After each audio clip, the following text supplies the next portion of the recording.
মাদারীপুর ১ শিবচর আসনে তথ্য গোপনের অভিযোগে বিএনপির মনোনীত প্রার্থী নাদিরা আক্তার এবং স্বতন্ত্র প্রার্থী জেলা বিএনপির যুগ্ম আহ্বায়ক সাজ্জাদ হোসেন সিদ্দিকীর মনোনয়ন বাতিল হতে পারে বলে আলোচনা তৈরি হয়েছে। সম্পদ বিবরণী ও নগদ অর্থের তথ্য গোপনের অভিযোগ উঠেছে এই দুই প্রার্থীর বিরুদ্ধে। এ বিষয়ে আন্তর্জাতিক মানবাধিকার দুর্নীতি বিরোধী সোসাইটির সিনিয়র তথ্য সংগ্রাহকারী মামুনুর রহমান বাবুল জেলা রিটার্নিং কর্মকর্তা ও জেলা প্রশাসক মোহাম্মদ জাহাঙ্গীর আলমের কাছে লিখিত অভিযোগ দাখিল করেছেন। যদিও এরই মধ্যে ওই দুই প্রার্থীকে প্রাথমিকভাবে বৈধ ঘোষণা করা হয়েছে, তবে এ সিদ্ধান্তকে ঘিরে জেলা জুড়ে সমালোচনার সৃষ্টি হয়েছে। অভিযোগ প্রমাণিত হলে বিএনপি প্রার্থী নাদিরা আক্তার ও স্বতন্ত্র প্রার্থী সাজ্জাদ হোসেন সিদ্দিকীর মনোনয়ন বাতিল হতে পারে বলে সংশ্লিষ্টরা মনে করছেন। অভিযোগে বলা হয়েছে দুই প্রার্থী প্রভাবশালী হওয়ায় তাদের মনোনয়নপত্র যথাযথ প্রক্রিয়ায় যাচাই বাছাই করা হয়নি। এতে নির্বাচনী কার্যক্রমের স্বচ্ছতা নিয়ে প্রশ্ন উঠেছে।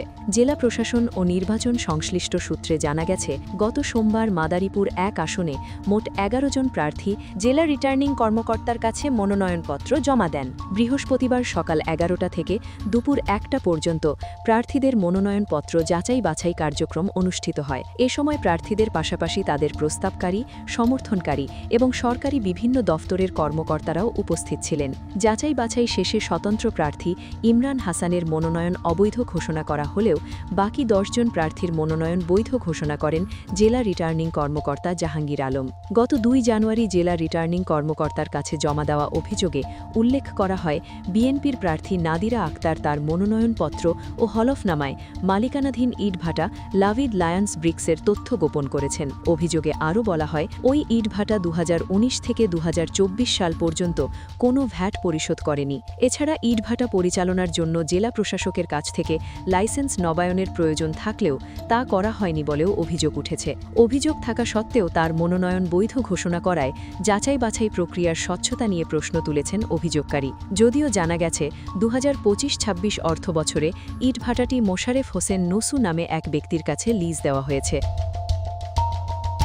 অন্যদিকে বিএনপির আরেক নেতা ও দলের বিদ্রোহী প্রার্থী সাজ্জাদ হোসেন সিদ্দিকী লাবলু ২০১৮ সালে অনুষ্ঠিত দ্বাদশ জাতীয় সংসদ নির্বাচনে বিএনপির মনোনয়ন পেয়ে নির্বাচনে অংশ নেন। সে সময় তার হলফনামায় নগদ অর্থের পরিমাণ ছিল ২৭ লাখ টাকা। তবে এবার স্বতন্ত্র প্রার্থী হিসেবে মনোনয়নপত্র ও হলফনামায় তিনি নগদ অর্থ ১ কোটি টাকা উল্লেখ করেছেন।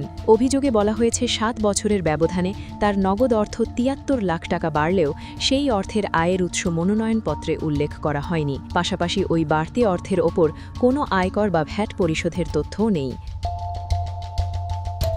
এ বিষয়ে জানতে চাইলে জেলা রিটার্নিং কর্মকর্তা ও জেলা প্রশাসক মোহাম্মদ জাহাঙ্গীর আলম বলেন, মাদারীপুর ১ আসনে প্রার্থীদের যাচাই বাছাই ১ জানুয়ারি সম্পন্ন হয়েছে।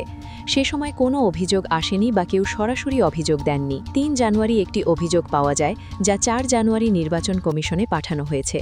নির্বাচন কমিশন তদন্ত করে যে সিদ্ধান্ত দেবে সেটিই চূড়ান্তভাবে আমলে নেওয়া হবে। আপাতত অভিযুক্ত দুই প্রার্থীর মনোনয়ন বৈধ রাখা হয়েছে বলে জানান তিনি। অভিযোগের বিষয়ে বিএনপি মনোনীত প্রার্থী নাদিরা আক্তার ও স্বতন্ত্র প্রার্থী সাজ্জাদ হোসেন সিদ্দিকী তাদের বিরুদ্ধে আনা সব অভিযোগ মিথ্যা বলে দাবি করেছেন।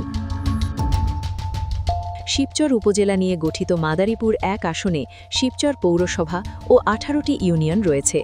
এই আসনে মোট ভোটার সংখ্যা ৩,২১,১৩৩ জন। এর মধ্যে পুরুষ ভোটার ১,৬৭,১৮৭ জন, নারী ভোটার ১,৫৩,৯৪৪ জন এবং হিজড়া ভোটার রয়েছেন ২ জন। পদ্মা নদী ও আড়িয়াল খাঁ নদী বেষ্টিত এই আসনে মোট ভোটকেন্দ্রের সংখ্যা ১০২টি।